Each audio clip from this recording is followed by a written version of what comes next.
ایک زمین جس پر صدیوں تک ایک ایسا بادشاہ حکمرانی کرتا رہا جو صرف تاج کا نہیں خدا ہونے کا دعویٰ کرتا تھا۔ میں تمہارا خدا ہوں، جس کے لیے لوگ زمین پر نہیں سجدوں میں چلتے رہے۔ اور پھر ایک ایسی رات جب اس بادشاہ کی نیند ایک خواب نے چھین لی، اور جب موت اس کے سامنے آئی تو وہ پانی کی ایک بوند کا بھی مقابلہ نہ کر سکا۔ اللہ نے اس کے جسم کو زمین میں دفن ہونے سے بھی روک لیا اور قیامت تک اسے عبرت کا نشان بنا دیا۔ مصر اس دور کا سب سے طاقتور ملک، نیل کے کنارے بسے شہر جہاں فصلیں سونا اگلتی تھیں، آزار بھرے ہوئے، محل پتھر کے نہیں غرور کے بنے ہوئے، اور ان سب کے بیچ ایک شخص، فرعون۔ اس کا حکم صرف قانون نہیں تھا، عقیدہ تھا۔ لوگ صرف اس کی بات نہیں مانتے تھے، اس کی بات پر ایمان رکھتے تھے۔ وہ کہتا تھا، میں تمہارا سب سے بڑا رب ہوں۔ اور مصر خاموش رہتا تھا۔ اسی مصر میں ایک قوم ایسی بھی تھی جو روشنی نہیں دیکھتی تھی، بنی اسرائیل۔ ان کے گھر الگ تھے، ان کا لباس الگ، ان کی زندگی الگ۔ انہیں غلام بنا دیا گیا۔ ان کے مرد صبح سے شام تک پتھر اٹھاتے، محل بناتے اور رات کو تھکے ہارے گر جاتے۔ ان کی عورتیں صرف زندہ رکھی جاتی تھیں تاکہ غلامی کا سلسلہ چلتا رہے۔ فرعون نے جان بوجھ کر اس قوم کو کمزور رکھا، کیونکہ جو قوم کمزور ہو وہ کبھی تخت کو نہیں ہلا سکتی۔ تفسیر ابن کثیر کے مطابق ایک رات فرعون نے خواب دیکھا۔ اس نے دیکھا کہ بیت المقدس کی طرف سے ایک آگ نکلی جو مصر کے گھروں کو جلا رہی تھی، لیکن بنی اسرائیل کے گھر محفوظ تھے۔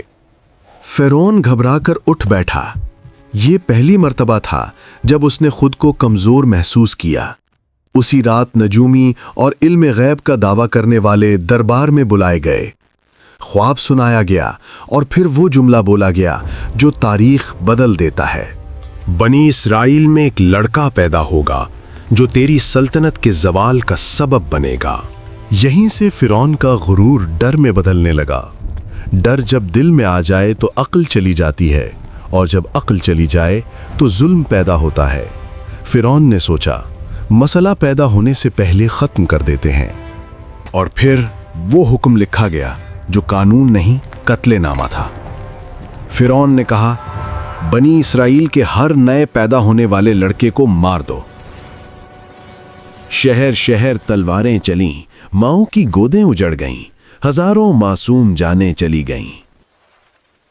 اسی ظلم کے دور میں موسیٰ علیہ السلام پیدا ہوئے۔ ان کی والدہ ہر پل خوف میں رہتی تھیں۔ تب اللہ نے کہا، اسے دودھ پلاؤ، اور جب خطرہ محسوس ہو تو اسے دریا میں ڈال دینا، اور ڈرنا نہیں۔ تفسیر کے مطابق اس ماں نے خاموشی سے موسیٰ علیہ السلام کے لیے ایک صندوق تیار کیا اور اسے دریا میں رکھ دیا۔ دریا بہہ رہا تھا اور اس پانی پر ایک چھوٹا سا صندوق۔ موسیٰ علیہ السلام کی والدہ نے اپنی بیٹی سے کہا، دور سے دیکھتے رہنا مگر پاس مت جانا۔ وہ بہن چھپ کر چلتی رہی۔ آخر وہ صندوق پہنچ گیا فرعون کے محل کے کنارے۔ فرعون کی بیوی حضرت آسیہ جب صندوق دیکھتی ہیں تو اسے کھلوایا جاتا ہے، اور جیسے ہی ان کی نظر اس بچے پر پڑتی ہے، اللہ ان کے دل میں رحمت ڈال دیتا ہے۔ وہ فوراً کہتی ہیں، اسے قتل نہ کرو، شاید یہ ہمارے لیے فائدہ مند ہو یا ہم اسے بیٹا بنا لیں۔ فرعون نے بچے کو دیکھا، اسی قوم کا بچہ جس کی نسل کو وہ مٹا رہا تھا، مگر گھمنڈ بول اٹھا، یہ بچہ کیا بگاڑ لے گا؟ اور یہیں سے فرعون کے زوال کا وقت شروع ہو گیا۔ موسیٰ علیہ السلام کسی اور عورت کا دودھ قبول نہیں کرتے۔ محل پریشان ہو جاتا ہے، اور تب وہ بہن آگے بڑھتی ہے اور کہتی ہے، میں آپ کو ایک ایسی عورت بتاتی ہوں جو اس بچے کی پرورش اچھی طرح کر سکے۔ اور یوں جس ماں نے اپنے بچے کو دریا میں ڈالا تھا،